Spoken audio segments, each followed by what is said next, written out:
બેન તમારું નામ શું? બારિયા રીનાબેન ઉમેશભાઈ. ક્યાં ગામ રહ્યો? જામવાડ. તમને શું પ્રોબ્લેમ શું હતી? આ ભાગમાં બધે સોજો ચડી જતો અહીંયા સુધી. હા, કેટલા સમય થયા? 2 વર્ષ થયા. એટલે એમાં તમને તકલીફ શું થતી? એમાં દુખાવો થતો, એમ થતું કે અંદરથી આમ પકડી રાખ્યું છે પગ. હા. રગ. એ 2 વર્ષ થયા તમને દુખાવો હતો. તમે ડૉક્ટરોની દવાઈ લીધી છે ને?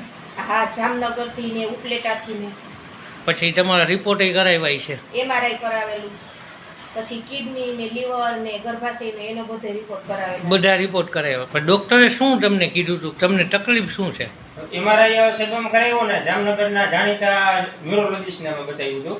હવે MRI સાહેબ એની અંદર કરાવ્યો ને તો MRI ની અંદર એવું કીધું કે આપણે જે આ 2 દાઢ જે હોય ને એની અંદરથી 5 નસનો ઝુમખો જતો હોય. હા. એક નસની અંદર લોહીનું પરિભ્રમણ બરાબર થતું નથી, એના હિસાબે થાય છે.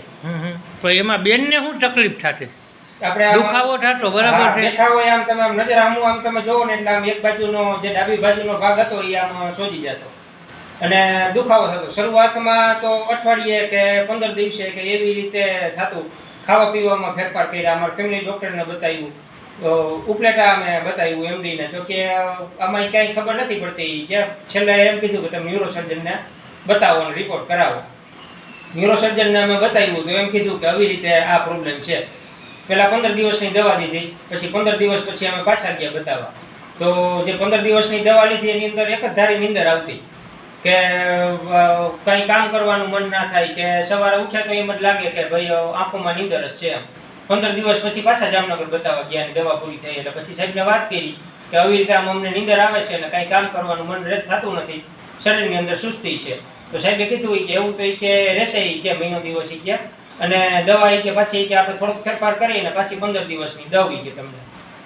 પછી મેં કીધું સાહેબ ટાઈમ કહો, તો કે આની અંદર કે જો મટતા 3 મહિના થાય કે પછી 6 મહિના થાય કે વર્ષ દિવસ થાય કે 3 વર્ષ થાય, અને કદાચ જો ના મટે તો આજીવન તમારે દવા લેવી પડે, અને જો મટી જાય તો 3 મહિનામાં મટી જાય ને 6 મહિનામાં મટી જાય. મટી ગયા પછી જો પાછું ના થાય એની મારી કાંઈ જવાબદારી નથી, એવી રીતે અમને સ્પષ્ટ ભાષામાં એને કીધું હતું.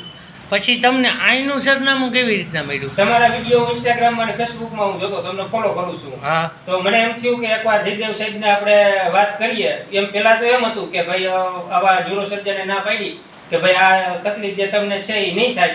તો એ મનમાં એમ થયું, એક આશા જાગી કે ભાઈ આપણે સાહેબને એકવાર વાત કરીએ, ને તમને મેં ફોન કર્યો. પછી તમે અહીં બતાવવા આવ્યા? હા.